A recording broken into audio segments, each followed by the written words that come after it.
everybody, and welcome to the Fandom Flux Podcast, episode 143. I am your host, Casey, and with me we have Zero. Hey everyone, how you doing? Slicer. Hey people. Kenchi. What's up all you squares? This is Kenchi618. The only reason you watch this podcast or listen to it, I mean technically you could do watching it because it's on YouTube, but you're mostly listening. You know what, just go on. Just move on. Well, you know, Ken, I mean, we're all squares, and so is the audience, but all these squares make a circle. Oh gosh darn it. Thanks for referencing the newest episode. That one's still green. Yeah, it is. Hi, guy. I can't believe that wasn't a Minecraft reference. Yes, Yeah, we we can. can. Ah, right, that works. Oh, okay. Hopefully. Hope the feedback's gone. Guy's here now as well. Right, did I interrupt the middle of the recording? Middle of the intros, yeah. Well, Okay. Well, yeah, I'm here. Hi, Welcome Guy. to the bloatcast, bloated to the maximum. Not quite. It could have been worse, but it wasn't. It so could have been I'm 7 happy. people. God. And we also have the patient one. Patient. Adjective. Able to accept or tolerate delays, problems, or suffering without becoming annoyed or anxious. Ah. Is it also as attractive as you hoped it would be? Yeah. Yeah. I'm happy today. Alright, so we're gonna do what we're doing, which is the first topic, as always, what we're doing. So what have we been doing? Zero. Let's go with Zero first. Because he's throat problems and we want to get him out of the way so he doesn't have to talk. Yeah. My brother got a car. Right? Yeah. Okay. It's a 2010 Mustang, and it has a screen built into the dashboard, and leather seats, and boy oh boy did they drive that price down. It's a really good car. It is like I feel like Charlie Brown got a rock at this point, because it is a really, really good car.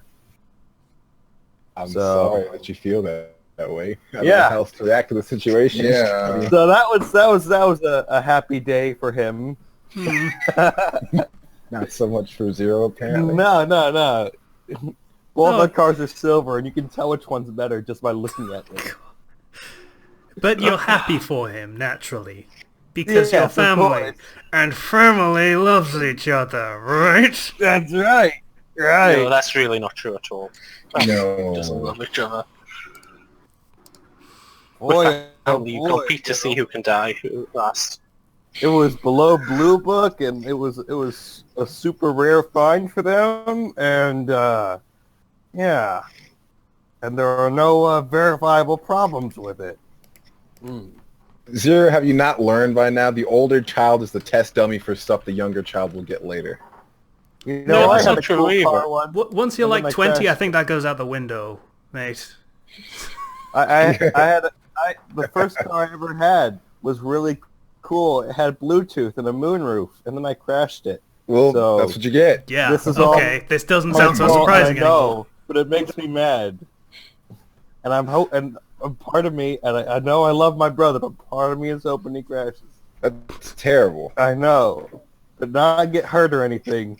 Just kind of takes a step down and learns that you shouldn't get Look, a good car on your first time Just through. because you can't drive and keep care of your things doesn't mean that he has to crash his just because you're jealous now. But seriously, I'm not that upset. I've gone over it, so it's fine. Also, my mom's 50th birthday happened. Yay! Nothing makes you feel old like being 50. Well, I mean, I imagine 51 would make you feel old. No. 50 is like 250 for what it actually feels like. So we went out to P.F. Chang's, and I got my mom some presents. So I wrote her a birthday poem in iambic pentameter, which is always a fun to write in. It is, but you are the dorkiest son in the world. Well, my dad always writes her a birthday poem, so I thought I'd one-up him by doing an iambic pentameter. It's different. Good God. PF Chang's and birthday poems. Sounds like the 50th birthday I want. Totally. Well, I also got her actual presents as well. All right then. I got her because we have our Blu-ray 3D thing working on our TV, so we can watch 3D movies. So I got her San Andreas because she likes disaster movies, And The Rock. And Top Gun because she likes Top Gun. And Tom Cruise. Yeah, and Tom Cruise.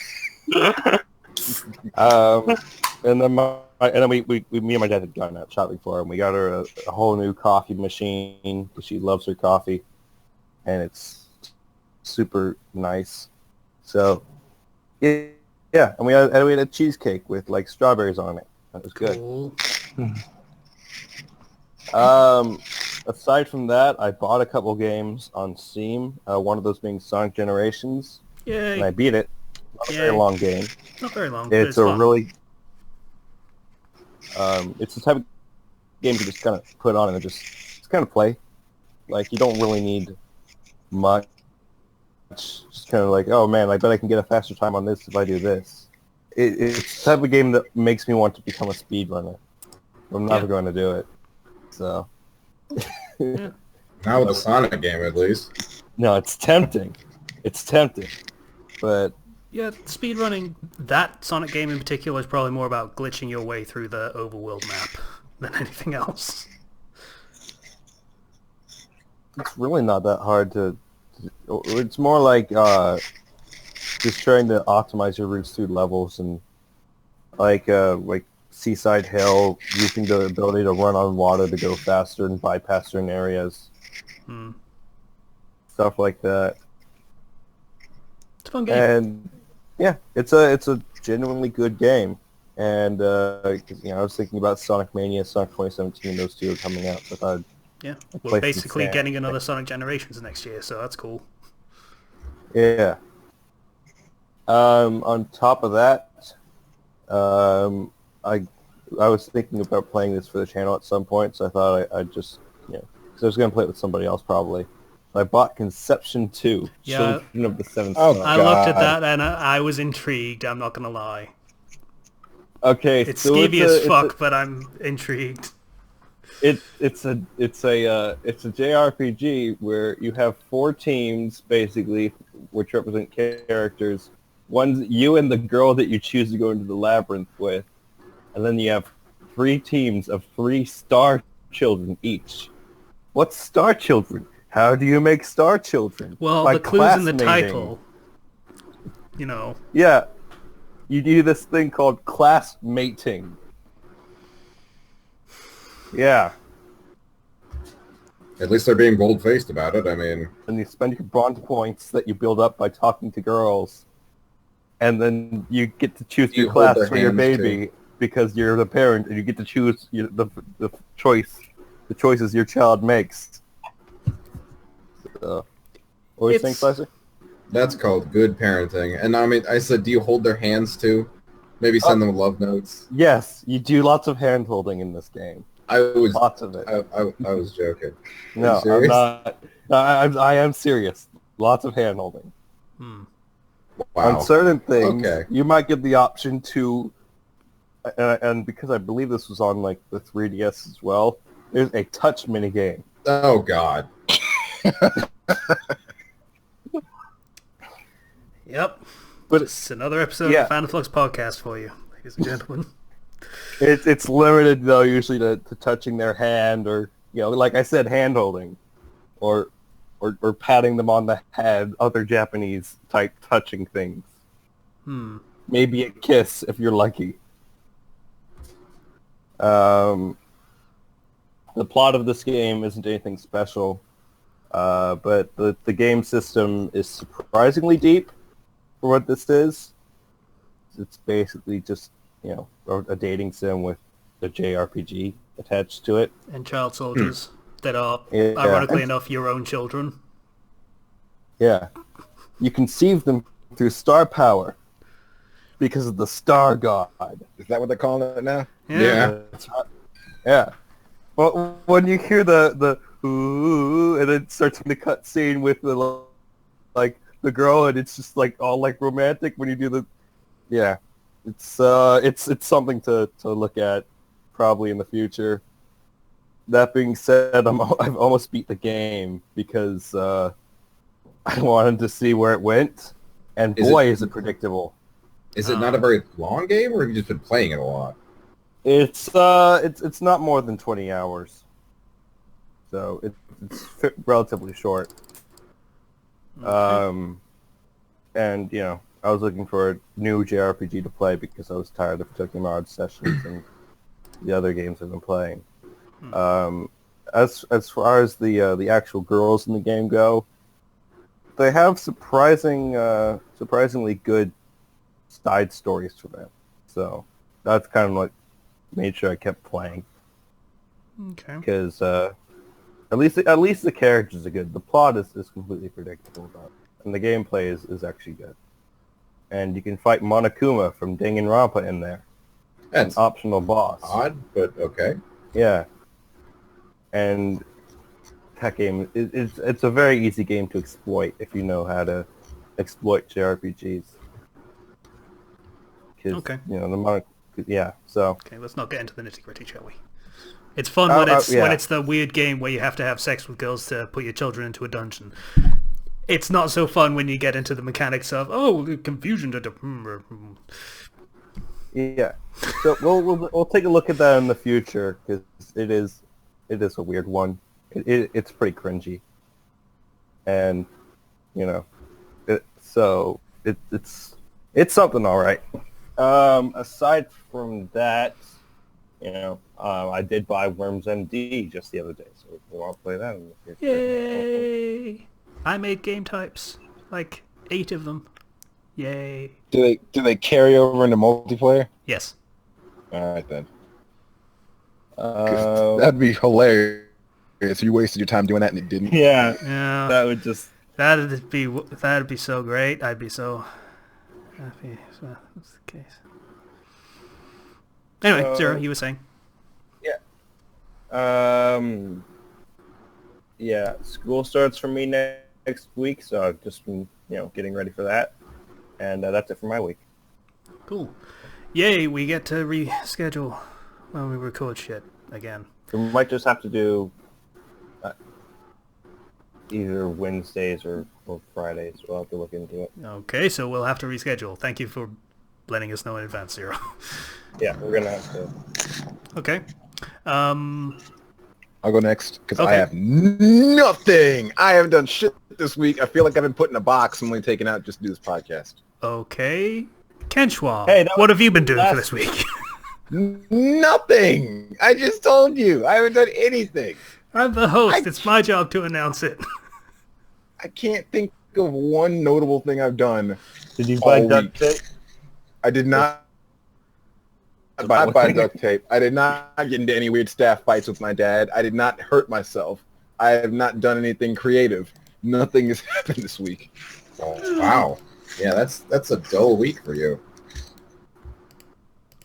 The less said about it, the better. Okay. Apparently.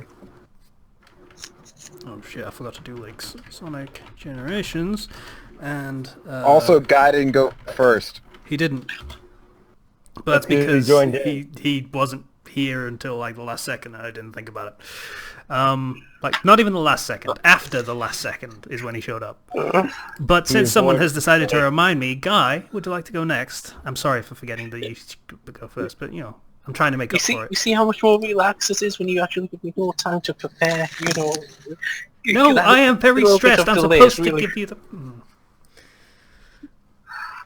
You also have a whole week to prepare, I mean, technically speaking. Yeah. Well, yeah, but I don't really think about this podcast very often. It's not that important. Thanks. Okay, so yes, I was in France last week for my birthday, which was pretty fun. Hooray. I kind of got conned into acting as a delivery service. I was moving furniture for my parents, which wasn't fun. For your So I had birthday? Well, the thing the deal we made is I get to go down to France, but I have to move some stuff over before then. So I had to drive up north to my house to pick up my presents, pack my car pretty much full to the brim of furniture, paint, cans, some tools for my dad, and then drive a 15-hour journey down to France through the tunnel by myself in one day.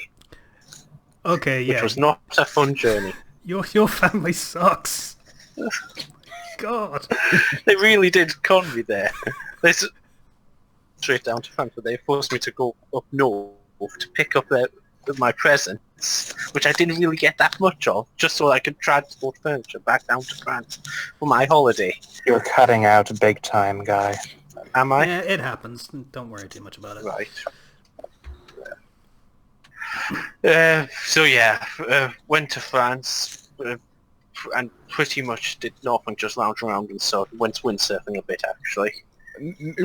What? No baguettes, no wine, no oui oui, no other French stereotypes. We're British. We hate that shit. Okay, that's not our bag. You know, I went to France for a whole week. I interacted with people and everything, and I never spoke one single word of French. Well, no, they all speak English over there like civilized people. Yeah, exactly. Honestly, we should just convert them. You tried that before, it didn't work out so well.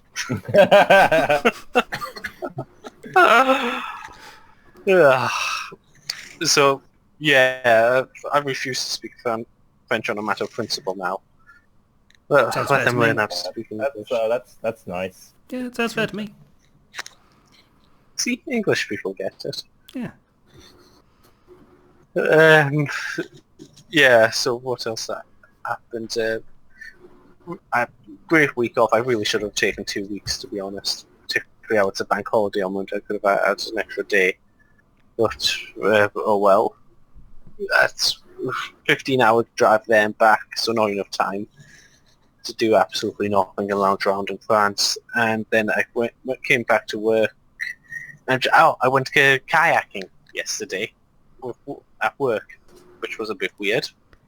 So we were meant to go sailing as part of some summer team building thing, but there wasn't enough wind to do sailing. So they suggested, let's go kayaking instead. And bearing in mind that most of the other people in my office are about 60-year-old men, I pretty much had to paddle around carrying a whole boat full of old men. Wow. Yeah. Kayaking is not fun. I don't get the appeal. See, again, if you just go on the face of it, it's kind of like Kenshi. If you just go on the face of it, it sounds like you have a really amazing life. Like, you're an engineer, you get to play with mortars and shit, and you go on trips to France and all that shit, and you go to, like, sailing. When you don't go sailing, you go kayaking, doing all these cool things. And no, not really. If you, like, dig down even a little bit, it kind of sucks. Yeah, that's pretty much me in a nutshell, actually.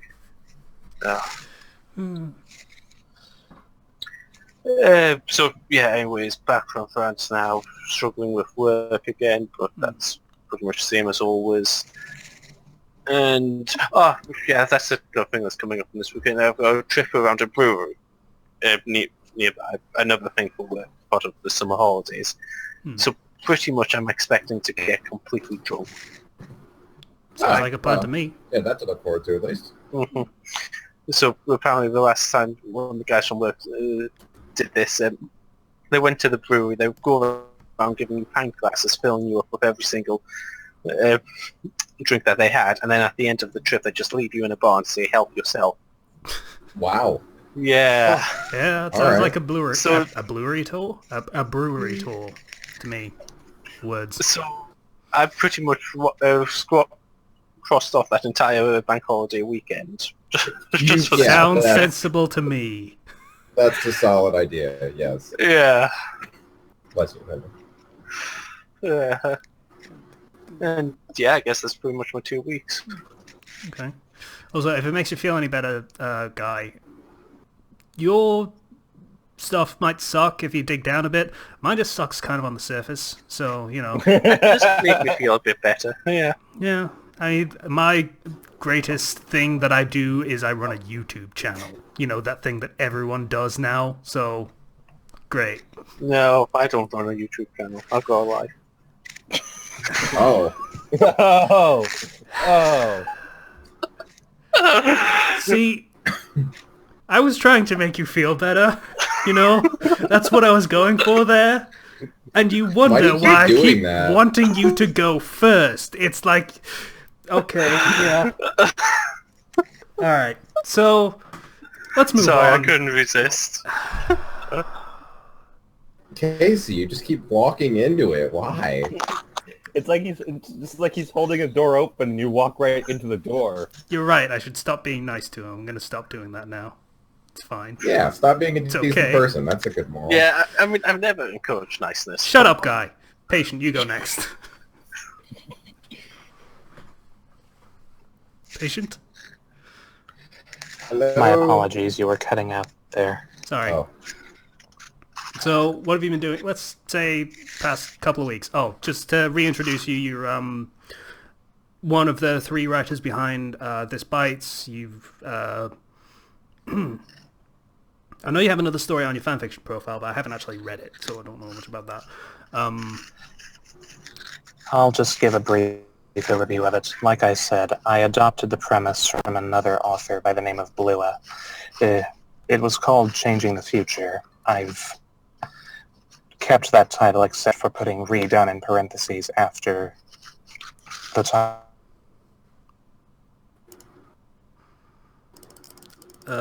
You just cut out. Cutting out. He's cut out. Completely. So. Yeah. Huh. Maybe when he was saying we were cutting out, he's got bad internet connection. Yeah, that might be the case because you guys weren't cutting out specific periods. there you Each go. chapter is basically Patient. You cut out completely for quite a while there, so we missed out a load of that. Did you? Hello? Testing. Hello? Okay. Yeah, there we go. I think it might be you specifically that's cutting out in and out, Patient. How inconvenient. A little bit, Is yeah. there any way to improve your connection? Closing Chrome, At this Skype, point, that kind of thing. no, doesn't really seem to be a way to improve the connection now. No. Oh well, we'll bear with it. So you wrote the story. It was changed in the future, redone. You said that's pretty much all we got. All right. Let me know if I cut out again. Alrighty. Basically, it happens after the whole One Piece canon. The premise is that the Pirate King's crew meets an old man with the power of a devil fruit that allows him to send them back in time to save something that they lost. It's not a technically traveling through time and space. They're not returning to their past, but basically anything that they change in the past winds up as a different dimension, so it doesn't change anything in their time. Regardless, it's for the purpose of closure, among other things. They take the opportunity to go back in time, jumping time period to time period, saving the ones that they lost in their pasts, on their journey, that they weren't strong enough to save before. Fair enough. Yeah. Okay. Blua had only... Go ahead. Blua had only covered the first chapter, which was Luffy going back in time to probably don't need to spoiler this out, but spoiler warning for those who aren't caught up to One Piece, to the point of time skip at least, to the point where Luffy went back in time to save Ace. That's pretty much all he had, and it was before... Okay, it's becoming a bit too spoilerific. Suffice to say that he, that Blua didn't update the story again after the first chapter where Luffy went back to save Ace. And besides that,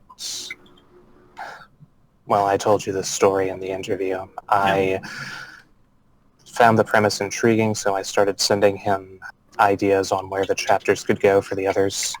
And eventually he told me that he wasn't going to be writing it anymore and offered to let me adopt the story. I accepted, and now it's almost finished. It would be finished by now if it weren't for the fact that this bite is eating up a lot of my creative energy. I'm not complaining, mind you. Like I said, it's great to be a part of something that's risen to the point where it's now the 15th most popular One Piece fic on the site. All right, man. That's pretty good. Not as good as yours, Serpent Guy. Yours remains firmly in 6th place. Is it really sick? Yeah, it's almost like it's actually a good story, even though you hate it. Yeah, it's really a bad story. I think we've been through that before. While I have the chance, Serpent Guy, it's not my type of story. It's a bit too dark for me. But why did you grow to hate 9 minutes, if I may ask? Well, I don't really hate it, to be honest. It's just more, I don't care about it anymore. It's done. It's way too long. It's over bloated. It's got too many cast members, and I can't read through it without cringing anymore. So yeah, it's just there. We're all our own worst critics. So it grew to be too much for you to control then? Kinda, I suppose, yeah. Okay, Wow. so, Patient. Yes. We'll try and cut this down from, we could do what have you been doing, and it would go from now to the beginning of time. So we'll go with what have you been doing for the past couple of weeks? Anything interesting, anything cool you want to talk about? Well, summer vacation's coming to an end for me.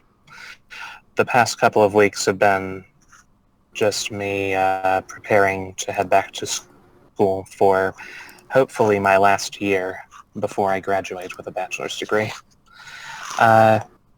This past weekend, my family took a vacation to the Gulf of Mexico, not too far away from where we live, and enjoyed a nice weekend there. We dropped off my sister at her college on the way back. Then my brother and I have returned to our college where, for the first time, we're living in an apartment as opposed to on campus. Definitely. And it's not exactly by choice. At the end of the past semester, we were considering whether we should stay on campus in a dorm, the two of us, brothers, roommates, conveniently, but not in the most luxurious of dorm rooms. So we were considering an apartment instead. We applied for a lease for one of the local apartments, but our mother, the guarantor, said that it was a bit too expensive, so we decided not to take it. Except that applying for the lease was actually the same thing as signing the lease, so we had no choice in the matter anymore. Oh, wow, that sucks. Yeah. I mean, the place is nice. All of the rooms have their own bathroom, their own closets, a built-in gym, a pool, and it's within walking distance of the campus. But it's just, I don't like that we were forced into it. I'm fine with the current arrangements. We all are. We've got enough money from our college refunds to pay for it, at least for most of our rent there. But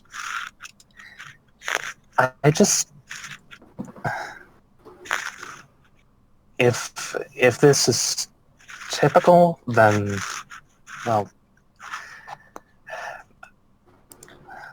I can't say that it honestly surprises me for something in the business world, but that in and of itself is depressing.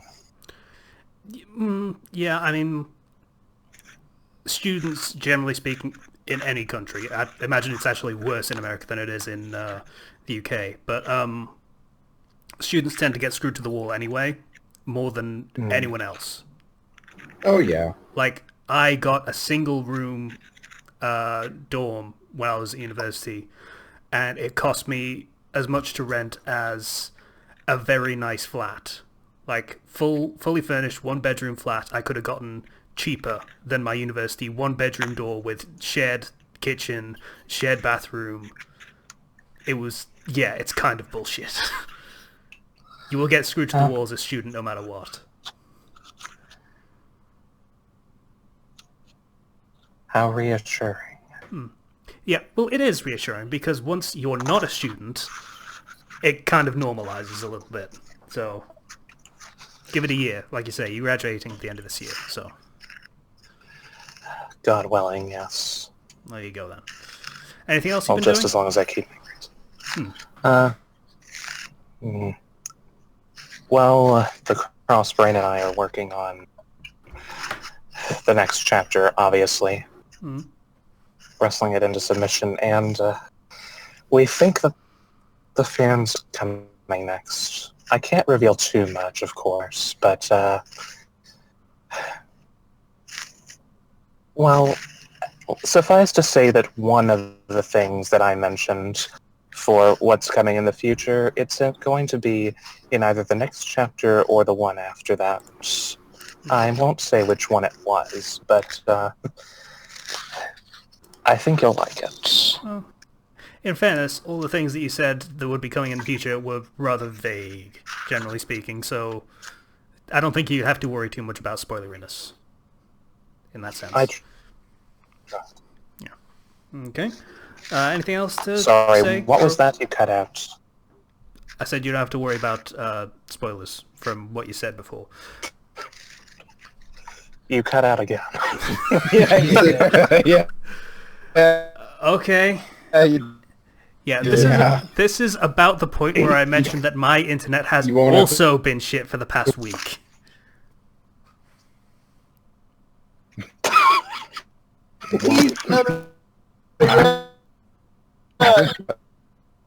Oh god. Cutting out. Yeah, everything's just sort of going to shit right now. Oh, Okay, have we normalized? think so. Sure, let's go with that. Okay, yeah. My internet's been shit too. Just saying that really quick. It's been cutting out sometimes. It's been pretty bad. Okay. Moving on. Who hasn't gone yet? No, that's everyone, I think. Slicer hasn't gone yet? And I haven't gone yet, I haven't right? gone. Yeah, okay. Slicer, you go And- next. Yeah. School started. Classes have been fun so far. I have ceramics and criminal justice. I have a history class that starts next month. Ceramics. That's really about it. That does And sound yes, like ceramics. fun. It's a lot of clay work. It was a lot of fun. Only the first class was making a whistle, and the making the whistle part was fun, but the making it whistle part was a pain in the ass. Yeah, isn't that great? I could have said making a missile there. That would have been a lot more fun. Oh Yeah. yes, because all colleges how to make missiles in ceramics class. Please. I did. I mean, In fairness, he's not wrong. Guy. You don't Yeah. count, guy. Okay, so Slicer's learning to make explosives. In fairness, it's about ceramics. You know, it kind of actually tracks a little bit. What were you saying, Slicer?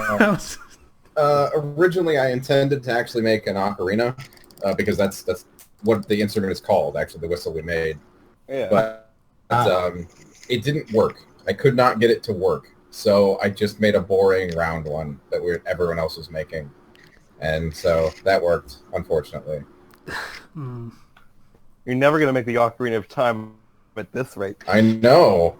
Well, I did. I made it, but it didn't make sound, so it didn't pass. So, yay for standardization.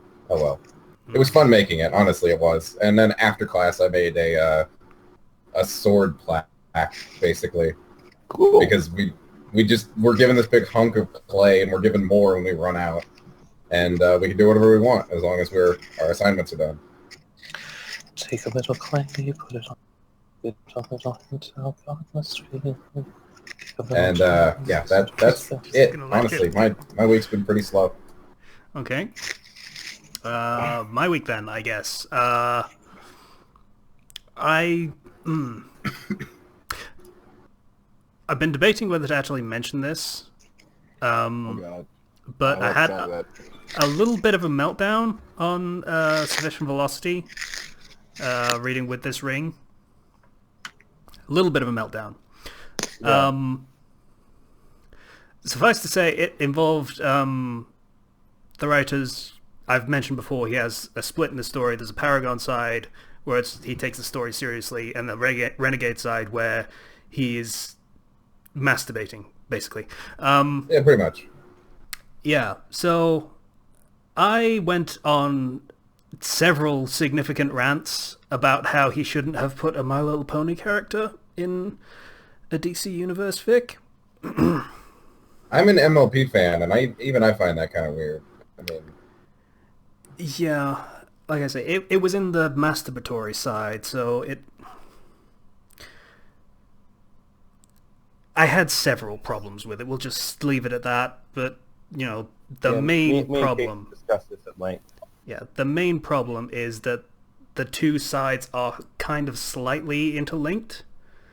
Like, if you want to read just the good story, then you don't necessarily have to read the masturbatory fantasy crap on the other side, but every now and again there'll be a little bit of exposition that you should probably know that he'll not bother to tell you in the real story, because, well, he's already told it in the other one, so, you know, he's not going to do it again. That's a waste of time. I can see the logic behind it, but it's not good logic. It's that insipid kind of logic that just sort of digs away at your brain, so you don't want to do something twice, but you should do it twice because people don't want to read your crap wanking about fucking ponies and shit, for fuck's sake! You alright As there, I Chief? say, I got a little bit heated about it. Mm-hmm. a little. But here's my takeaway from it. If you're going to complain about something, if you're going to give criticism, valid or not, try not to sound whiny.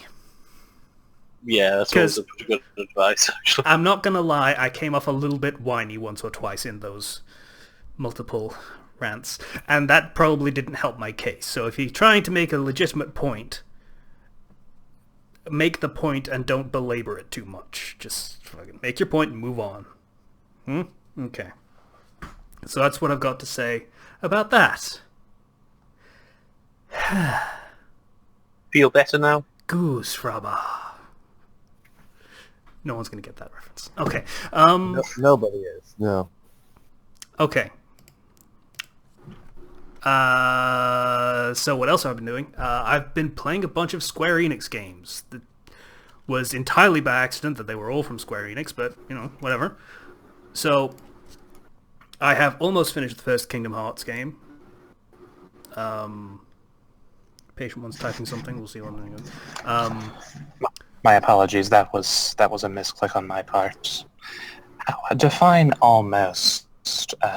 Thoughts. The Kingdom Hearts thing? Yes. Yeah. I have finished all of the End of the World except for the final boss. So, literally right up against the boss door. And now I'm going back and doing like the Hades Cup and all the synthesizing everything to get the ultimate weapon and all that stuff. All the little... And Are you playing the Sephiroth. standard? Are you playing the standard version or the final mix? Standard version. Mm. Yeah, it's the PS2 one. Can't be the classics, but honestly, I love the bonuses that they threw in for They the are good, final yeah. mix version. Have you fought Kurt Zeiss and the Phantom yet? No. I was... Yeah, the Phantom actually kind of fucked me because that's at the clock tower. And I was in the middle. I was in the middle of doing all the items that you get for the different hours that it does. Yes. I was in the middle of doing that, and then, oh, hey, this completely changes that area, so you can't go back there without fighting a boss. And it happens to be one of the hardest bosses in the game. Thanks. No kidding. It's ridiculous. That one is hardly even fun. It's just tedious. It's a puzzle boss. It's not a difficult fight. It's just an annoying pain in the ass. Correct. Easily the most tedious fight in the whole game. I think there isn't anything any more tedious than that guy. I don't believe so. The secret boss in Agrabah was kind of a pain in the ass, but Kurtzy said no. He was at least a challenge. That wasn't so much. Yeah. So that's that game. Almost done as far as, mechanically speaking. It's right up against the door, but I've still got like 4 or 5 hours of content left to do. Is that door it's up against the door that leads to Kingdom Hearts? Not quite.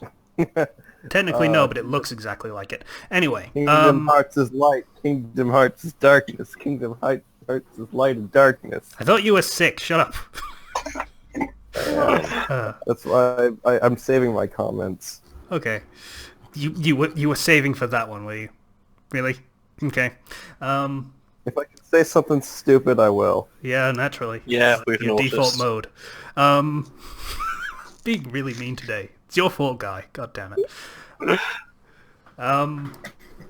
Yeah, so Kingdom Hearts, almost finished that one. I'm going to be watching Chain of Memories after that, and then playing Kingdom Hearts 2 is the plan. Aside from that, I cleared out some hard drive space and played some Just Cause 3. That is a surprisingly fun game that no one is playing on PC. Say that game again? Just Cause 3. Yeah, Just Cause is stupid fun. It is so much stupid fun. It's so great. Like, screw physics, right? Let's just hookshot ourselves to the ground so we don't splatter like a pancake. And let's use the wingsuit and then parachute and then put away the parachute to go wingsuiting again. It's flying all over the goddamn world. It's amazing. And I only slammed my face into the ground like 70 times, guys. You don't need... Flying is hard. Yeah, it's super fun. It's actually kind of a challenge to get the mechanics for like flying and wingsuiting down properly so it actually works well. I'm assuming I just cut out there, but we're going to move past it. So I've been playing that a bunch, and it's just all stupid fun. They did put a surprising amount of effort into the story, but it's kind of like Far Cry 4 style, where let's put a little detail in it and some interesting writing, but not actually any depth.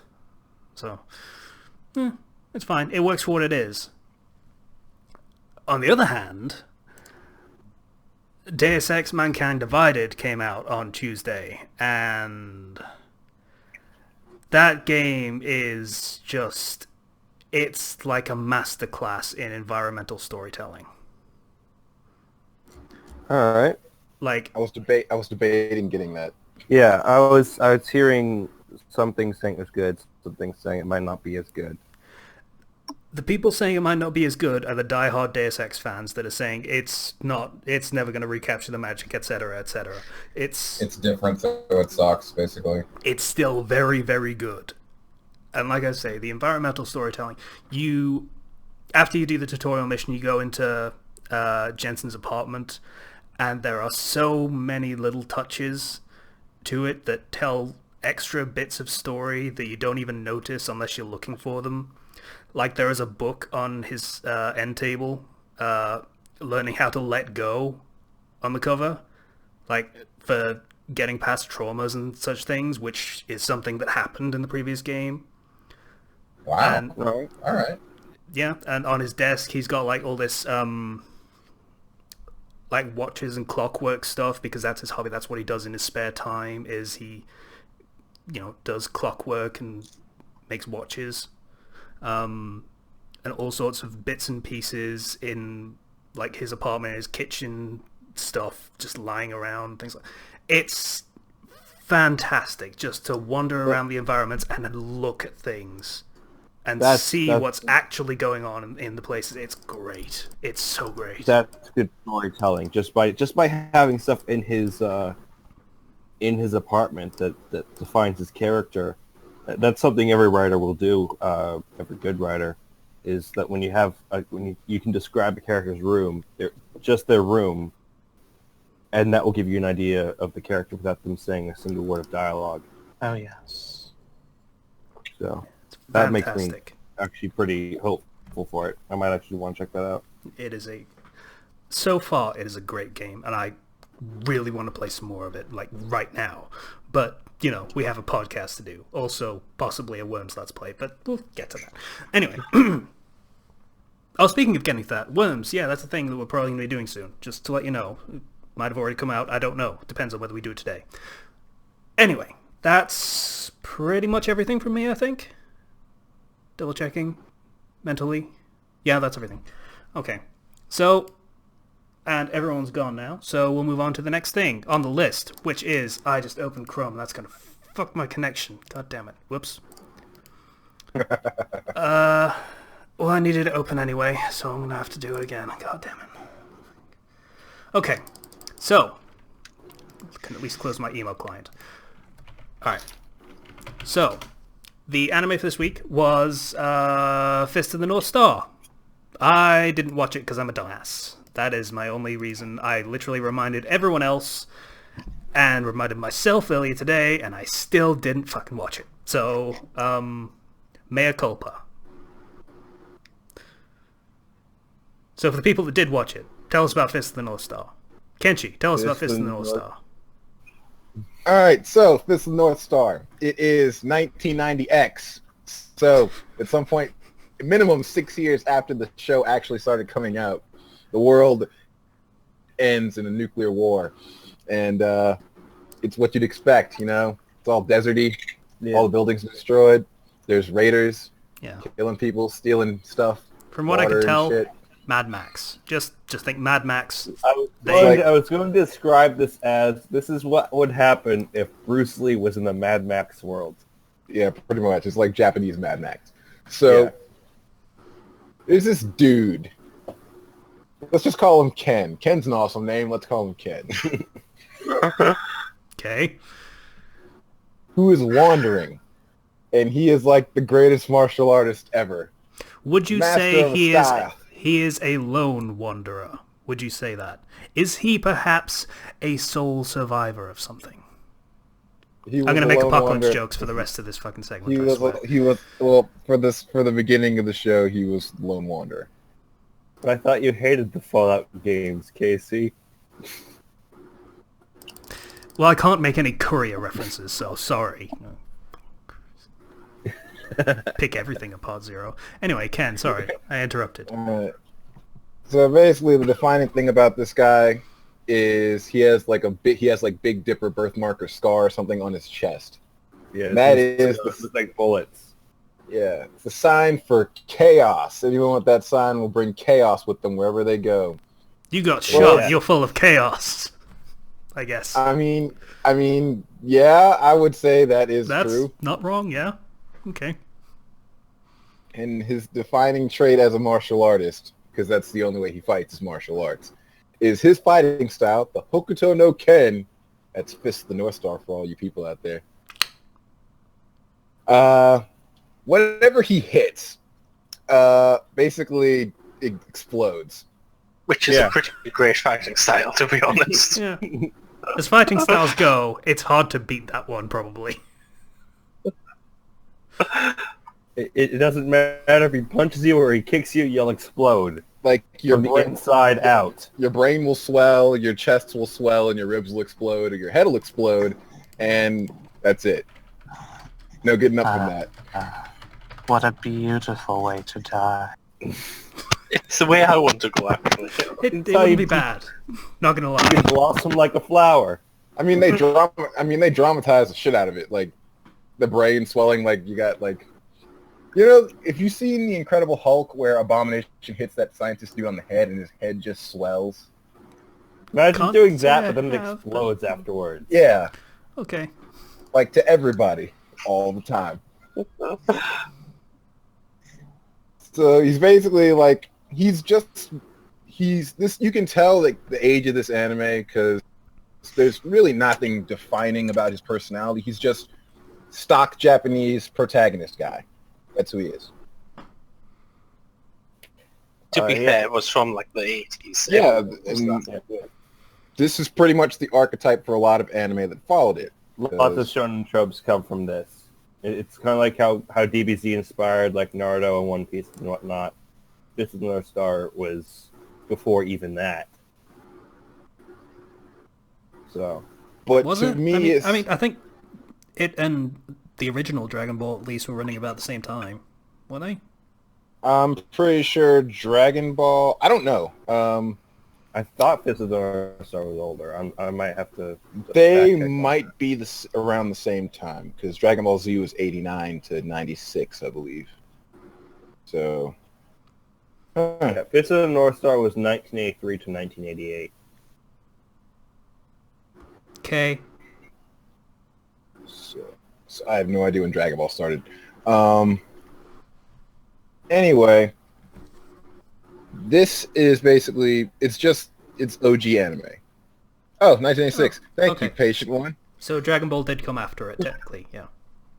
Well, the original run of the manga started a year after Fist of the North Star's run of the manga. Yeah, so Dragon Ball after came it. a year after. Yeah, Yeah, okay. 1983, 1984. Thanks, patient one. So pretty much this is it. Like, if you're like, man, this seems a lot like a lot of other anime I've watched before, only not as fleshed out in some areas, there's a reason for that. Seinfeld effect. We went over this. For those who like JoJo's Bizarre Adventure, Araki, the guy who writes JoJo's Bizarre Adventure, originally started doing Fist of the North Star fan fiction, just drawing that. And so you can see in part one of JoJo, the main character, Jonathan Joestar, looks a lot like Ken. They use an energy called Haman, which is a lot like Fist of the North Star's techniques. And even the opening is a little bit reminiscent in the style of how they had the singers sing and everything. I'll have to pass that knowledge on. Huge fans of JoJo. They've been trying to... What I got from that was patient one wants to pass on that knowledge to Zomniac and Hornet because they're fans. He cut out there for a bit, so they're fans of JoJo, so they want to watch this North Star. Precisely. Fist of the North Star and part one of JoJo have some similarities from what I've seen. After that, Araki eventually, differentiated his style, but you can see a lot. Even if you look at other series, just if it's a very manly series, it probably has Fist of the North Star inspiring it. Probably, yeah. I mean, thinking through all of the series that I've watched, and a lot of them are shonen, I'm not going to lie. Yeah, I can see it from what I have actually seen of Fist of the North Star, which isn't much, but you can see it. It's there. That being said, it's good. Yeah, It's a good bad. show. Okay. Yeah. I mean, it pretty much hits every cliche in the book, but I can forgive it. It does it well, and it's pretty classic at this point, I guess. See, that's really all I care about with cliches. If you hit them well, just do them well. Yeah. That's basically what tropes are not bad comes from. It's cliches. Yeah, you're going to use a cliche at some point. A lot of them, probably. The shows make you go like, yeah, rather than, oh, I've seen this a million times before, and they've succeeded. So Yeah, it's I recognize this, but I don't care. This is done in a really cool way, kind of thing. yeah. All right, so that's Fist of the North Star. I kind of wish I watched it, but it's fucking too late for that because I'm a moron. So, time to roll a new fucking show. So, Kenshi, Okie doke. Let's see roll what we me got. 26. I still need to do the fucking full list, but I haven't because I'm lame. 22. Ah! 22. Thank you for that. Get back on your mic at the exact moment you called it out. Great.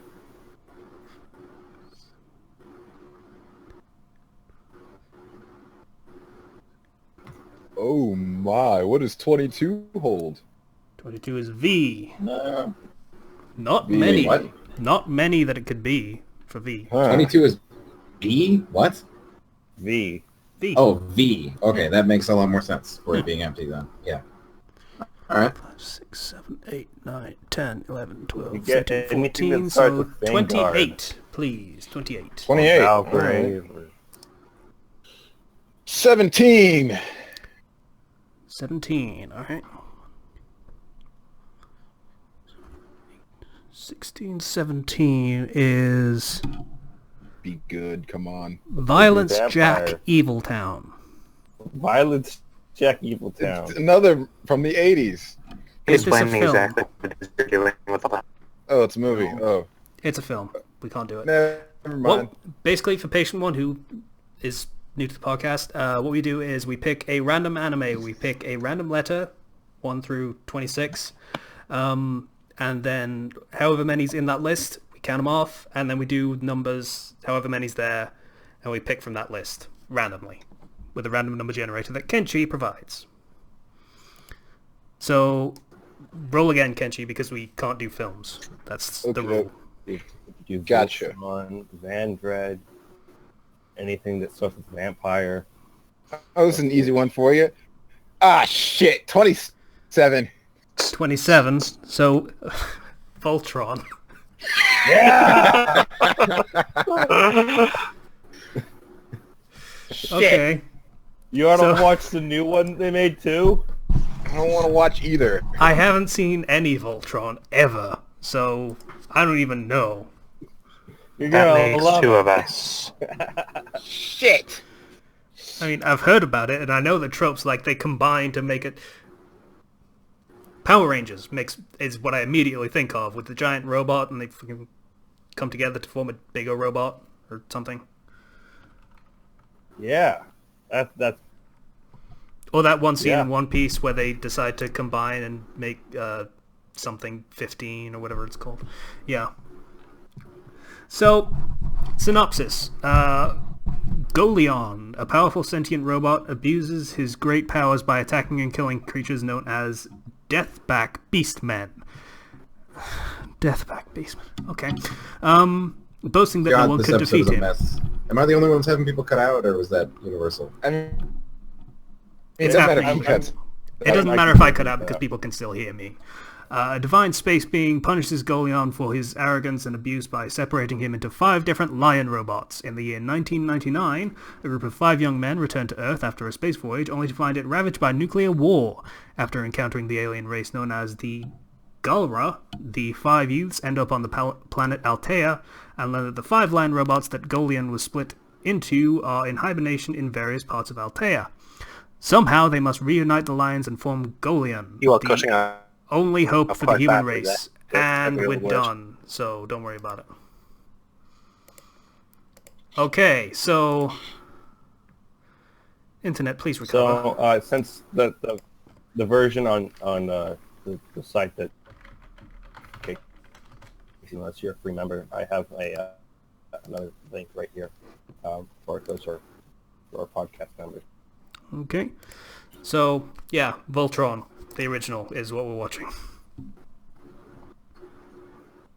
We're going all the way back. You know what we should do is we should watch the newer one. We should watch the old one. It's kinda You back-to-back. do that if you have the time for it. Yeah, you Well- could do the same as we did for whatever Right, the other one was. Yatterman. Yatterman, yeah, that was it. So, I'll do that. Just, Oh, Internet, seriously. Um, Stop fucking my We mouth. love Voltron. What? Internet, please. Internet, there we go. Okay. Everyone hear me again? Hello? Yeah. Yeah? Yeah. Cool. Sort Okay. of. Yes, Hi. I hear you. So, yeah, Voltron is the thing we're going to watch. I am really pissed off at my internet right now. I'm not even going to lie. Alright. So, topics. First topic is anticipation. Are you proud of that one? Are you serious? It's actually a Rocky Horror You joke. haven't... Yes. After you just told me to not be stupid. It's well, we're doing the show again. Yeah. Yeah. Okay. We've got to be. Yeah, and I did just do a Rocky Horror joke, even though I've not actually seen the full thing. It's one of the bits I've seen. It's okay. It's all good. Well, you Worry about didn't get what I said about it before, which were the lines directly following that scene. Yeah, Directly those were following the that bits line. that I haven't seen. Keep up.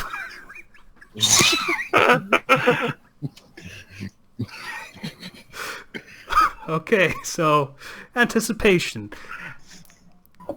How to build it, when you should build it, when you shouldn't build it. So that's the topic for the first topic. So, let's talk about it. Who's got something to say? Go easy on it. Or in fan fiction, it's quite common to see people trying to build up too much anticipation. Personally, try to go steady on it. Don't overuse it because it just gets boring fast. And on that same note, make sure the payoff is worth it. If you're building up something and it's a really big build up, and then it's just anticlimactic, it to be bigger, it's not fun usually. Build anticipation for things that you are excited about. Yeah, I was going to recommend the exact opposite, actually. We talked about getting friends All right, thing. Like, One you got to make second. sure the thing you're excited to Slicer, reveal. if you could What? just 1 second. I am quite possibly about to strangle my internet service provider. All right. Okay, go. Thank you, Slicer. The reveal might not actually be great for the readers. They'll just like shrug and go whatever. But the author will be super excited about it. So you definitely want peer review, at least a little bit. Yeah, it's quite common. Like, not everyone who's reading it is going to be as invested in it as you are. It's probably an important thing, particularly in fan fiction. A lot of them are just casual readers going, yeah, okay. Actually show people it's going to be something they're interested in. And if you're going for a big reveal, just you gotta make sure that what you're actually revealing isn't going to be obvious. Because I've seen some cases where people will be like, "Oh, this is a big reveal," and I'm like, "I saw it coming for a while now, and you didn't really do anything to shake up my expectations to really make the payoff worth it, or the build-up is big." Yeah. I mean, the thing is with fan fiction specifically is a lot of anticipation is already built up because not always, but generally speaking, the story beats are already there. They're already laid out. People know the big moments that are probably going to happen. So people will already be anticipating those moments. Yeah, that's probably one of the biggest things about fan fiction. Don't try to build up anticipation for something that's happened exactly the same again. And on that same note, your fic, if it has a very compelling or interesting premise, just from the first chapter, you'll have a lot of anticipation built up. So like if it's an interesting premise that changes things, then people are going to anticipate all of those things that happened in the main story again, basically. So they're going to look forward to these moments specifically because they're expecting them to be different. And like Guy said, if they're the same again, well, everyone's just going to shrug and move on, kind of thing. What was that One Piece fic we saw where the person made Luffy join the Marines, but it was basically the exact same story? It was called Turnabout, at least the first time I saw it. So, if you're going to change something, and you change something and then there's anticipation built up because of that, the ideal move is to not just, let's just make everything normal then. It's to just keep continuing on with those changes and the consequences of that action and how it affects the world of the characters. But different point, just to add it on, don't try to go too far, because it would be quite easy to just try to anticipate too much change as well, and eventually you can't deliver on it. Which is probably an issue I have with a lot of my stories, to be honest. You've got to actually pace yourself, make sure you can deliver with the changes that you're trying to build up. Don't just throw in changes for the sake of it, and try to create anticipation that way. Yeah, that's actually a problem I've encountered, is just throwing in changes for the sake of it to build anticipation. Because, sometimes you just really don't want to just keep going with the status quo, and you can't find a good opening to build some anticipation. So it's best if you just try to be creative. Try to see if you can solve a problem in a way that would build anticipation for the consequences of that problem, or how the next problem will be solved. Okay. So, on the note of which, okay, Casey, if I recall correctly, up until the point at near the end of the Alabasta arc, you didn't see much potential in this bite. potential is probably not the right word. There was something there that kept me reading, at least, but there wasn't much change that made it noteworthy, basically. I see. So, where would you say the anticipation truly began, and what was it that made you come back to the fic in the first place? Well, that's actually kind of leads into the point that I was about to make, is like how to build anticipation is you set up dominoes, because whenever someone sets up a big stack of dominoes in a line, there will be anticipation for when those will inevitably fall, when someone will knock them over and you will see them fall one by one into each other. Very good metaphor. That's probably what really brought your fic specifically to another level for me, is you started setting up dominoes that would change things in the future, and that matters. At least in terms of fanfiction, anticipation of change is probably one of the big ways to build anticipation, specifically in fanfiction.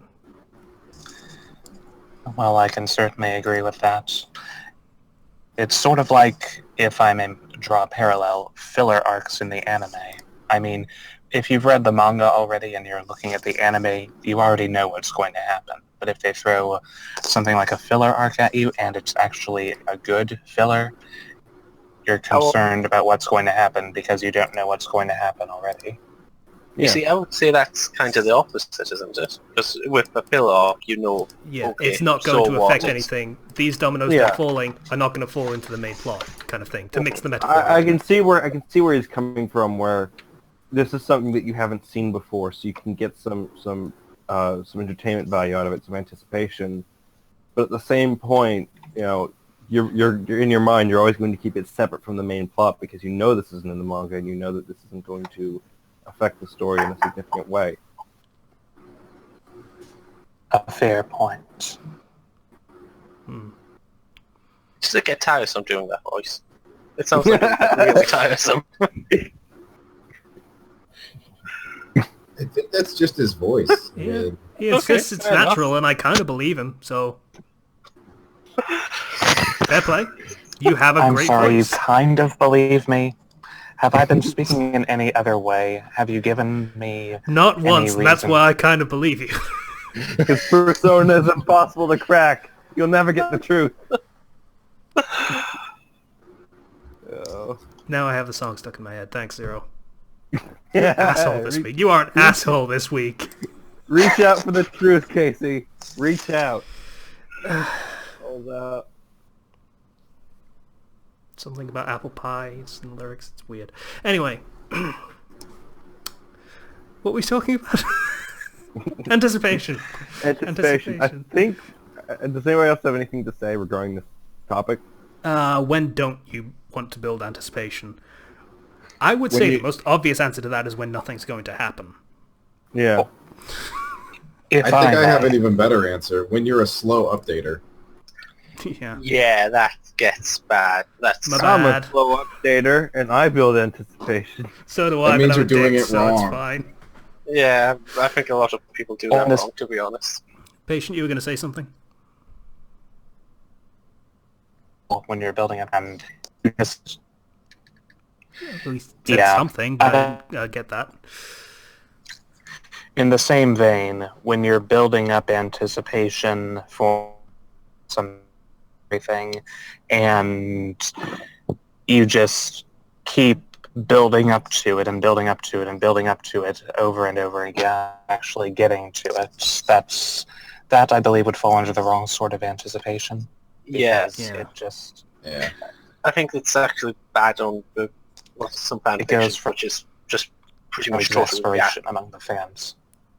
So are we talking over each other there? A little bit. The message I'm getting is people just, in some fan fictions, it's a case of building anticipation over and over again, but never actually getting to the point where it would break, so to speak. This sometimes Essentially. happens in actual works too, not just fan fiction. Yeah. We just have endless anticipation of something that's going to happen. That Game of Thrones. yeah, I was just specifically. thinking I was that. going to say that. Winter's coming in the first season. Floppy wieners, floppy wieners, floppy wieners. Okay. Thanks, Slicer. Nobody What a saw that worthwhile part. interjection. I have seen it, and I got your reference, Slicer. Thank you. I haven't seen Or it. is it I've- simply I've- connection problems here? Yeah. Slicer was saying something stupid. I like the Peter Dinklage version of the song Yeah, better. I do too. Anyway, point we were making. Game of Thrones, it does the winter is coming thing in the first season. As far as I'm aware, it's still not quite happened in season 7. No, it still hasn't happened. Yeah, It's more like, okay, guys, now winter has come. yeah. Now It's going we're to be the just- last 2 seasons out of 8. 9, sorry. Think. I don't know. Yeah. Yeah. And funnily enough, it's But- an odd thing. Sorry, patient one. He's not getting any of this. It's an odd thing because I had another little minor, by comparison, blow up on Space Battles about a self-insert fic for Game of Thrones, where he basically jumped into the winter has come thing a bit too early by my estimation. So everyone was anticipating this thing, but because he jumped on it too early, it was kind of wasted because no one cares. At least in Game of Thrones, they did throw in multiple encounters with the White Walkers to say, hey, you're still going to see action. Yeah. Winter's coming. The big invasion's coming, but we're not going to just ignore them and just keep saying winter's coming. Yeah. Like, there's bits and pieces of anticipation to keep it going, but as it's going along, the opinion I have on it, at least, is that it's setting up characters and relationships and all this stuff so that when people die, because they will inevitably die in droves during the whole winter is coming thing, winter has come, etc., they will matter. Their deaths will matter. That's So- a fair assessment. They kill them in droves already. So Yeah. So all the ones that have survived so far, they're still not going to all survive to the end. Oh man, so many people died in the last season. I wonder how many more are going to. All of them, probably. Patient, you recovered your audio yet? He's muted his mic, so Ah. I don't know. Fair play. How do you tell that? I don't actually... He has a little symbol right next to his name. That's gone now. I'm muting my mic for the most part because out of all of us, I have the least to say. I'm only speaking when I have something significant to say. Fair play. Otherwise, I think that was kind of He's a... patient. That's waiting yes. for his opening. Yeah, But he's also yeah, you're coming in saying through that... much. He's also saying that we're kind of speaking nonsense for most of this podcast, which isn't wrong, but still... Did I say that? Don't put words words in my mouth, Casey. Dude, Actually, say harsh. Anyway. Should we move on to the next topic? Yeah. I think we've talked this one to death, kind of. Yeah, we have. We've talked it to death, and it came back as a frozen zombie. So let's move on. Choppy as it's been. All right. Next topic is handling overlapping plot lines, and guess what? I have absolutely nothing to say about this topic, really. I can't really comment because I don't really do that much. So I'm just gonna go pee, and then you guys can talk amongst yourselves for a while. Cool? Cool. Bye. Okay. Okay. That's really professional of him. So, like, when you're dealing with a lot of characters and you have, like, an ensemble cast, everybody has their own story. There's a phrase going around that everybody's the main character of their own story. So a lot of the time you'll see that when you have a bigger cast, you'll see authors telling you more about this character so you can be more engaged with them. We'll also moving along the main plot and moving on subplots for other characters to go through. And I've had a lot of experience with this. It's actually one of my favorite things to do is have more subplots because you need to write something that's going on when the main plot isn't happening. Because the main plot in a lot of types of stories doesn't always happen, especially in Persona. Because that's the category I read in this Persona category, in which you normally have a lot of downtime because it's a video game and you raise your stats and your relationships. So the whole thing's about subplots to keep it going between main story beats. Does anybody have anything to say regarding multiple plot lines? Like I said before we even started, I keep things simple. I try to have one plot line going at a time and either end it or put it in the background. So, yeah. That's all I got, really. I think it's fun to try mixing multiple stories into what you're trying to tell. Yeah. Because the best result of that is that one of your subplots can circle back around and come into use later on down the line. Yeah. So you can just start braiding things together. But how to really think about starting them, the approach I always took was when I write a story, I pick a main character, and I will I'll start picking a cast of just main supporting players. They're the ones that will get the main notice at first when it's not on the main character. I'll give them little things, and as I introduce more supporting cast members, it becomes easier to incorporate them into more of the main storyline and give them side things. Like, it doesn't always have to be like this major thing for the supporting characters to get involved in. There could be like the main conflict, and then there's these little storylines going on the home front to support what's going on. Yeah. And a lot of these, If I may make an addition to that, are all of us here fans of One Piece? Yes. Yeah. I am. Then may I point out the cover stories that Oda often puts in? Yeah. Just those stories formed by pictures published on the fronts of... Yeah, it's the just manga. little snapshots of other people's stories as they're going on. I'm back, by the way. with Hello. a caption, yeah. And then inevitably they always play a significant part later on. He never forgets, etc. All that stuff that people say about him. Yeah. Yeah.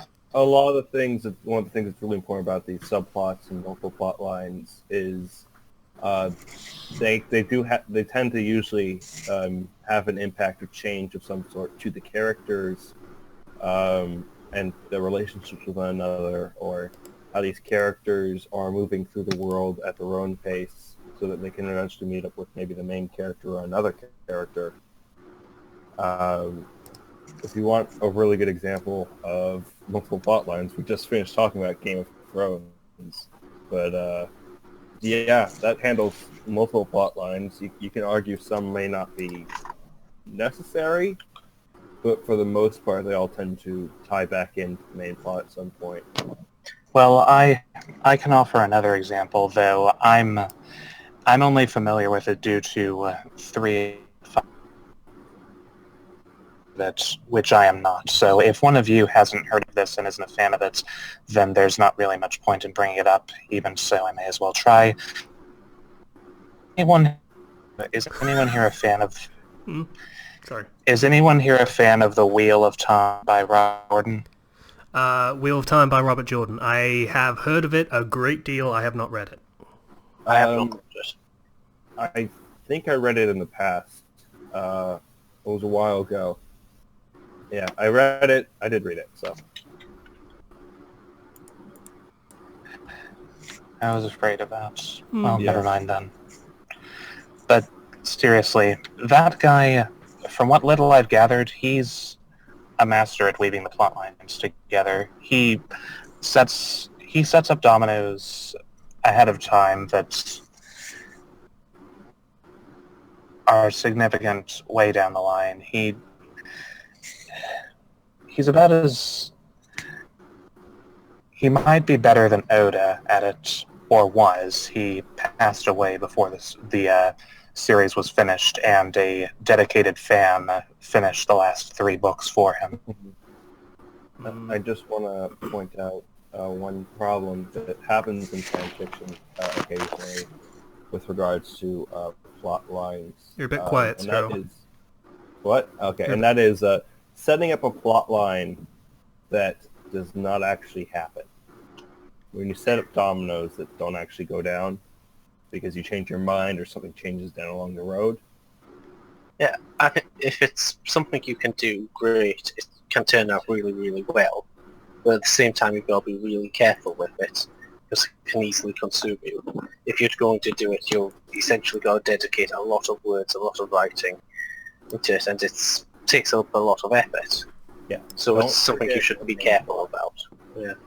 Don't forget the main plot, and also just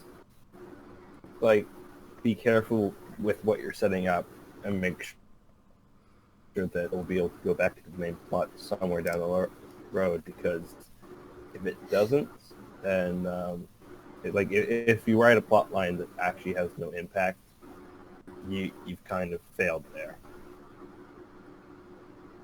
in my opinion. To coin a phrase I heard recently, and it's like a beautiful made. Patient. I'm sure that was very poetic and such things. We heard none of it. Of course you didn't. I think you said something about a dove. That's all I got. Something about a dove. That's... Why do I even bother trying? You're a very patient guy, I'll give you that. Oh. Fine, I'll type it up. How about that? That'll simplify matters. There we go. I'll read it so we make sure that we get it. Thank you, Patient. I'm sorry, Patient. This was not the best introduction to this podcast for you. It's not normally this bad. We do It is occasionally horrendous get the skips, today. Oh my god. Well, at least you had the interview with him first to show that it usually isn't that bad. That was on Skype. Doesn't count. Yeah. You know what? Maybe we should look into going back on Skype. Maybe we should. If Discord continues to be this bad, we might have to look into other options. Look, if it works with Kenchi again, we can use Skype. Yeah. We'll see how it turns out. And I haven't used the fucking recording software anyway, so that doesn't matter whether that breaks or not.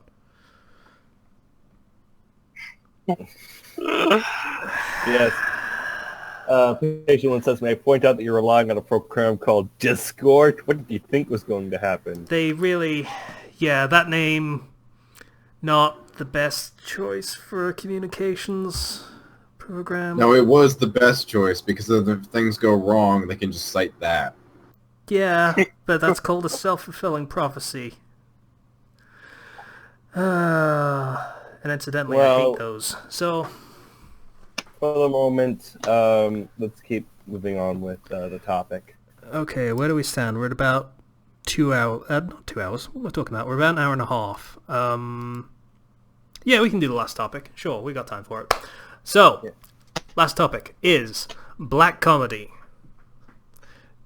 Kenji, make the joke. No, I won't, because everyone gets on my case when I do it. No, I'm not going to do it. Okay. So, If anybody else makes the joke now, we're all going to be called racist. So, yes. Yeah, you are. Make one leave me out of this. Yeah, the smartest man in the room right now. Yeah, okay. So black comedy is where it's comedy based, generally speaking, around the macabre. It's topics that are usually treated with, I won't say kid gloves, but are usually, more drama than comedy. So it's drama, but treated as comedy is a good way to describe it, probably. It's, yeah. Black comedy is, topic. Things are usually treated seriously or treated in this satirical manner while still being portrayed as negative events they are. So, humor in the tragic, says Patient One. Thanks, Patient One. I think the most immediate example that came to my mind was, and I know this isn't a great movie, but A Million Ways to Die in the West, where people just die, and that's the joke. That's not black That- comedy. yeah. That's just slapstick. Really. Yeah. But that's sort of like things that would normally be serious are made into the joke, is what I mean. So, anybody got anything to say for this? Any good examples come to the top of your head or top of your mind? One does come to mind, actually. One of the more classic examples, Shakespeare. I'm thinking particularly of a scene from Hamlet, where after Hamlet has erroneously killed Polonius, we're treated to a scene of Ophelia, Hamlet's love interest, and Polonius's daughter, having gone mad and entertaining those watching the play with her insane musings on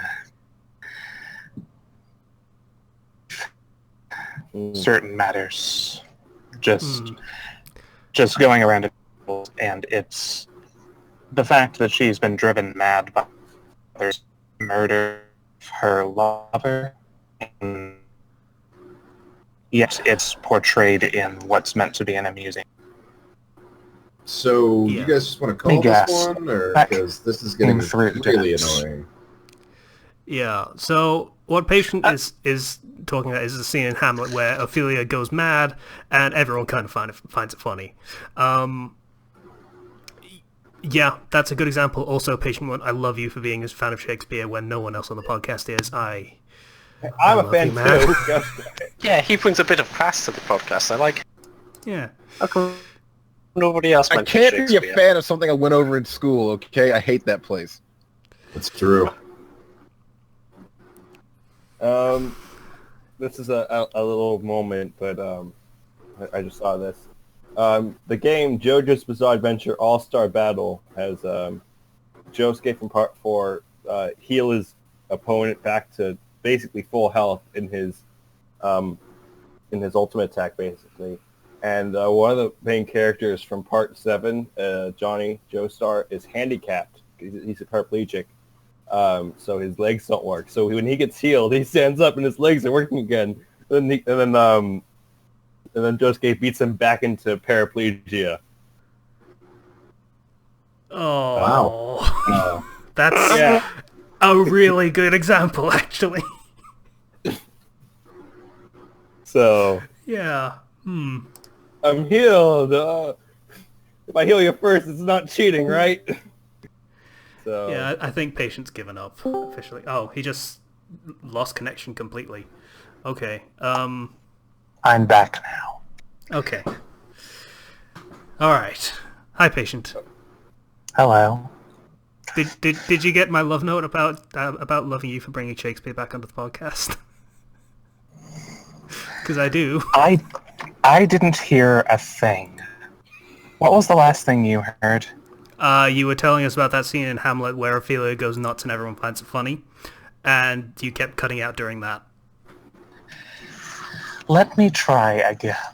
It seems normal now, actually. It does. Yeah, I think it he's seems using a better. different device. On the phone, I assume. No, I'm still using my laptop. I was just... the connection dropped suddenly. I don't know what caused it. It was just... Well, it's working better now, clearly. Yeah, we can hear you. It's great. Now, where was I?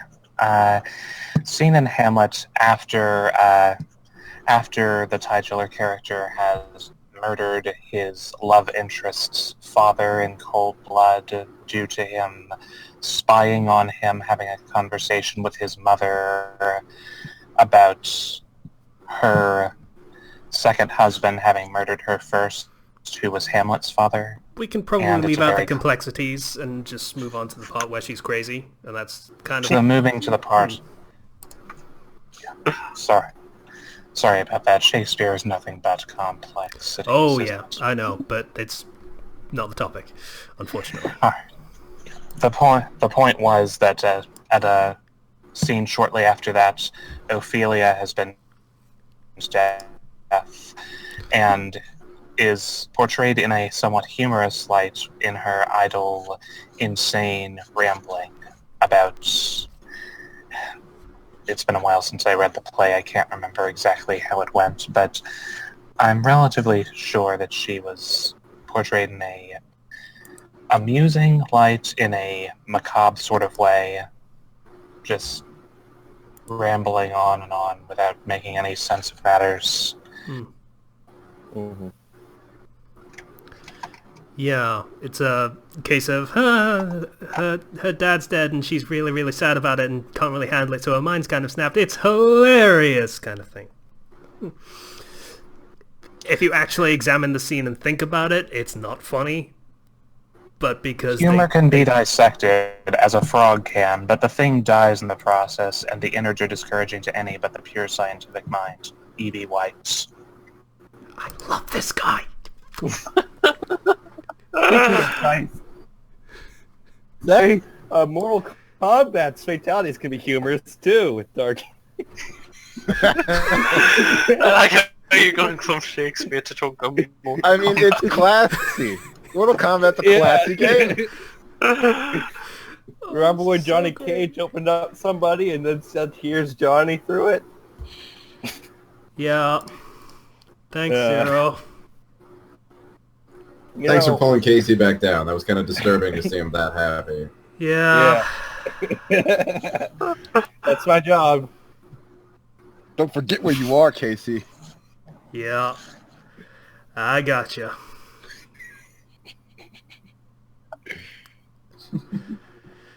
So, Can I just elope with the patient one? We'll start a new podcast. Only without the blackjack and hookers. Make that joke again, and I'm leaving. I told you that I'm heterosexual. Sorry. Okay, black comedy. Reject him every time, patient one. That's all you have to do. Yeah. I'm sorry. Just say no. Could you repeat that? Just reject me him every time. Every time. Just break his soul. It'll work. That's what That's what we everyone do. else does. Come now, that's a little bit too cruel. No, it's about normal for this podcast. This is what you're known for. Isn't that great? Yeah. Yeah, see? We can break him down. Come on, Eeyore, cheer up. And people say I'm the depressing one. I don't even have a tail. Zero, you are depressing. It's just you're never depressed. Yeah, I know. Isn't that great? Pardon me, Anyway, I guys- believe I have an appropriate reaction for this case. Mhm. Do you have an accordion in your room? Is that an That accordion? was Was it? I don't I'm know. impressed. Sounds like a harmonica. Monica, okay. Oh, yeah. Fair play. He's playing a sad song for you on this harmonica. Thanks. Appreciate it. I hate everything. Alright, black comedy. Crushing Someone's Soul is a good example of black comedy, actually. That we actually basically just did a skit of everyone Crushing being you. miserable. Yeah. And it's funny, because my life is a sad caricature of real life.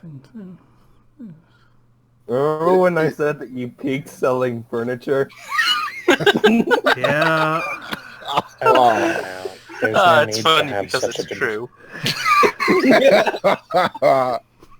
No, there's no need to have such a depressing view of reality. You'd be amazed at what you can find if you just look around. Seriously, Believe somebody me, needs to make I an know audio what it's tape of you like just speaking to feel about, depression in this world, to know the dark side of reality.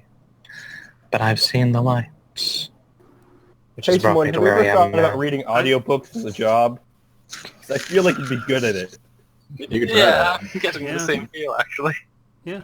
You could do that. Also, I feel a Because lot better. let Thank me you. clarify again, nobody had ever complimented my voice except when I was singing before I made that interview with the Crossbreed.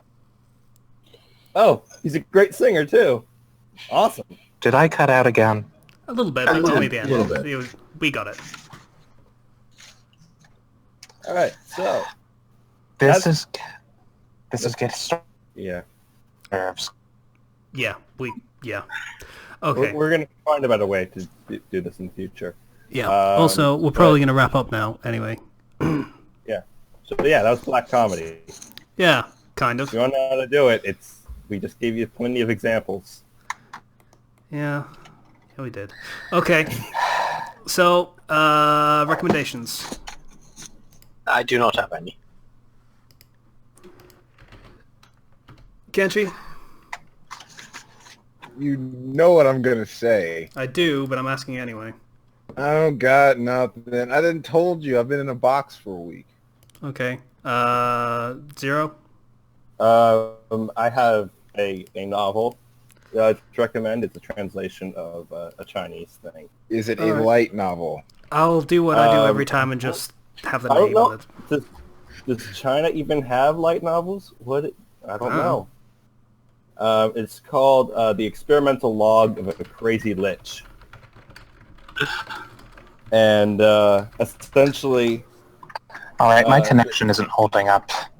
It's just going in and out too much. All right. Okay. Tell you what. Do you have a recommendation for people to read and such things? And then you can drop out. That's pretty much the end of the podcast, so...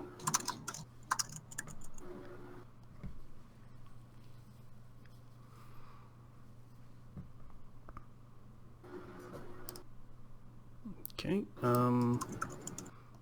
He's typing. He's typing. So, Zero, do you want to carry on with whatever the Lich thing was? The Experimental Log of a Crazy Lich. Yeah. He can't even hear us talking, so Okay. if you want to ask him for his recommendation, you might as well shoot him in the chat while we Yeah. talk. So basically, it is a sort of I ended up in another world thing, but that's such a minimal type thing, and it's only there just so we have an explanation for why the main character knows so much about the legal system, essentially, because he was a judge previously. And so this crazy Lich, he wants to get his original body back, but because he has like a whole video game like upgrade system where he gets evil points for doing evil actions, from either destroying a town with a population of 30,000 people or above, or steal a lollipop from 3 children. So use the evil points to try to get his original body back.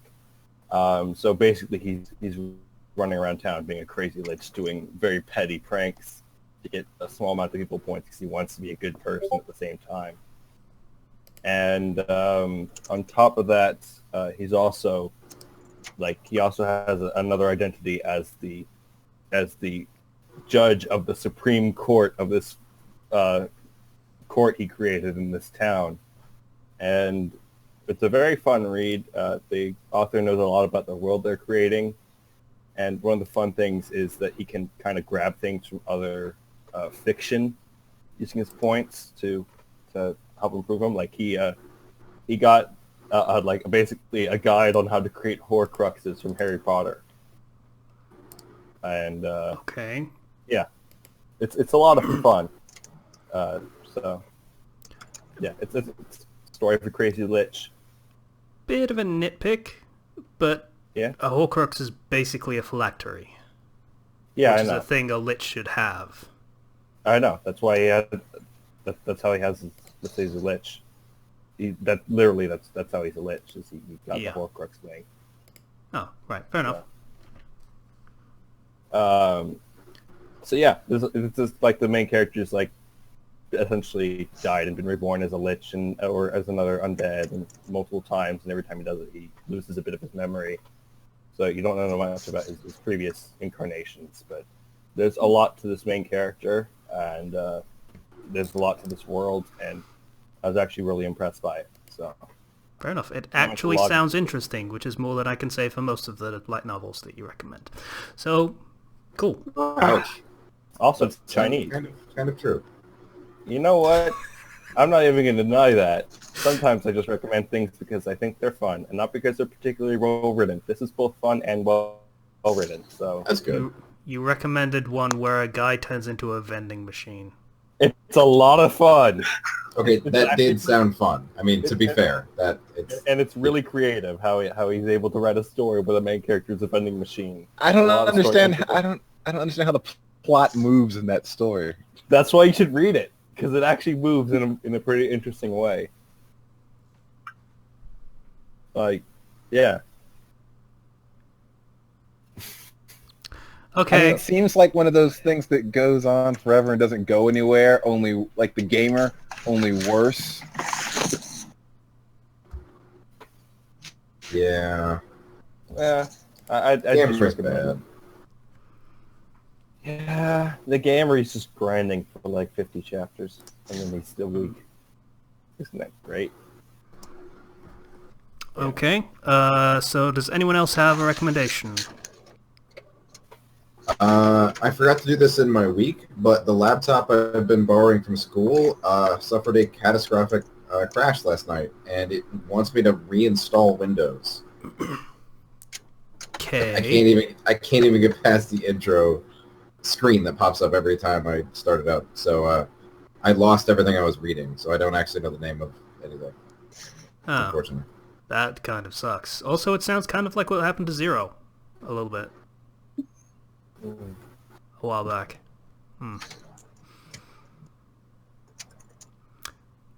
All right. So has anyone else got anything? Guy? You? I do not. No. Okay. So the patient one has left one so far. He's doing another one in the middle of it now. But the first one is called Boy with a Scar. It is a one-piece story, and I'm just going to read the text that he posted here. So, Boy with a Scar, a one-piece AU fanfiction by Siluk.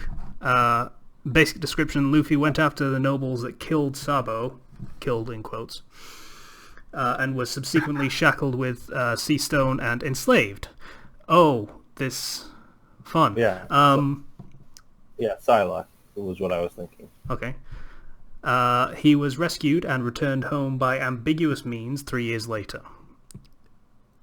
It's adhering closely to canon for now, but it's a young story, so I say it has promise. And he has another recommendation on the way. So we'll wait for that one, and I will see if I can do one of mine for the time being while we're waiting. What the fuck have I got that I could do right now? Okay, I could probably do this one, I think. Oh, I'm just gonna drop a link for anybody who wants to read my recommendation. Okay, I'm gonna recommend... Yeah, that's Zero's thing. Okay, thanks for that. I'm going to recommend Potter Club. It's a Harry Potter fic. basically Harry goes back in time, but decides, fuck it, I don't really care that much about beating Voldemort again. I can do that in my own time because I know where all the Horcruxes are, and I just have to not walk in front of an AK. Because that was really stupid in hindsight, because it probably killed me, and that's why I'm back in time. Anyway, after deciding this, he basically starts up a pranking club, more or less, and just, in a way, a pranking club. What club? Pranking. Oh, okay. So, in the sense that he's trying to put the magic back in magic, so it feels interesting and, wondrous is a good word for it. So, putting the wonder back into it of how kind of thing. So even the kids that were raised with magic are still impressed by the things that are going on, because canonically they probably wouldn't be. I mean, you get Ron's impression, but that's like, he lives in a house where they don't use magic that much because they're morons. But the other kids that actually grew up with magic and were expected to be around magic a lot, fucking a see-through ceiling, fucking great, whatever. It's not that impressive by their standards. So he decides to start doing all this impressive stuff that makes them wonder, how the hell are they doing that kind of thing? And it starts back from year one. So it's right back at the beginning. There's not much serious plot going on. It's just doing fun stuff, more or less. So it's not a serious story at all. Just read it and have a bit of fun with it, more or less. Something, yeah. That sounds interesting.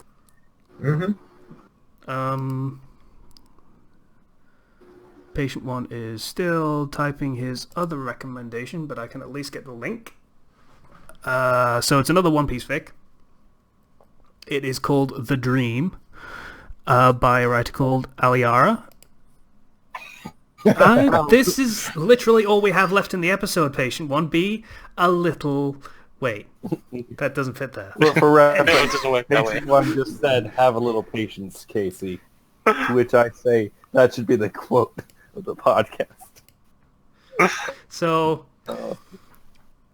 yeah, this is all we have left, so I'm kind of just running with it at the moment, because we have nothing else to talk about at the moment. So it's called The Dream. I'm just going to read the synopsis because I don't know about it. It's 26 chapters, 58,000 words, so short chapters, but, it's a very current fic, so it's only been running for about a month and a half so far. So, fast updates, actually. Every couple of days, give or I've take. never seen someone do a recommendation without ever having read it. This is the Interesting position one. I'm put in by everyone's shitty connection problems. So, reading the summary. Yeah. For each of the Straw Hats, they all had the same reoccurring dream every time they fell asleep, sailing an endless sea on the Thousand Sunny with the others. They all had this dream from the day they were born, and they grew up with each other in it. Wonder how things will change because of the dream. Okay, so... Yeah, sounds interesting. Yeah, so they all had basically premonitions of the crew they would be sailing with, like, from the day they were born. So they probably didn't realize it was a premonition at the time. But as things start to fall together to the point where it becomes, yeah, we're sailing on a crew, this is starting to feel familiar. Like, I mean, I honestly, personally, don't know how deep it goes and whether it's like, oh, we know everything that's going to happen kind of thing. Apparently it's not quite like that. I don't know. I'm doing this as I go along, okay? I'm working with what I got. Alright, is my voice coming through? Yes. Yes, Yes, it it is. Quite loudly. Staying. Nope, it's gone. Hello? Nope. I think I believe the premise here is Curious. they've basically been having a shared dream in which they all have grown up in the middle of that dream, as basically friends. So they've known each other their entire life as dream partners, basically. That's correct, Zero. Basically, the story starts off with Brooke sailing, dreaming of that ship alone every time he falls asleep. Then, several decades later, after he's died and come back to life, he's still on the ship. But then, at the end of the first chapter, he hears the crying of a newborn baby, who turns out to be Jinbei. Oh, so And it's goes not a premonition. It's like a shared telepathy kind of thing. Okay. It's basically, they all experience the dream of the Thousand Sunny every time that they fall asleep for their entire lives from the day that they're born, growing up together as a family. That's... Holy shit, Brooke would end up being a dad figure. That'd be fucking weird. Oh, no. He's the grandfather. Naturally. Like Jinbei or Frankie would be the dad figures. Frankie is the father figure, Robin is the mother figure, and I'm really looking forward to how Whiskey Peak is going to go. Imagine Vivi's reaction to when the 5 straw hats with which she's traveling, how they react to seeing Miss All Sunday for the first time. Oh yeah, that's a good point. This sounds really interesting. It does. I want to read that one. I'll definitely have to check this one out. Okay, so thank you for coming back, Patient One. You have shown supreme patience with every shitty thing that has gone on in this episode. So is this episode going to be called Phantom Flux Has No Patience? I feel like it should be. I think it's gonna have to be. Yeah. I'll write it in the notes. So that we disconnected. At least it was Patient One that got to come on this week as a guest, because not a lot of people could deal with this. We get it. He's stuff. patient. No, I'm just saying. Fuck me. What was Did that? someone set off a firework? What the fuck? Okay, I think we're done. Yeah. Yeah, we are. I'm just gonna We'll add... have to do this again sometime. Yeah, on Skype, ideally, I think. At this point, we've proven it. Ow! Also, gonna drop in the notes, headphone warning.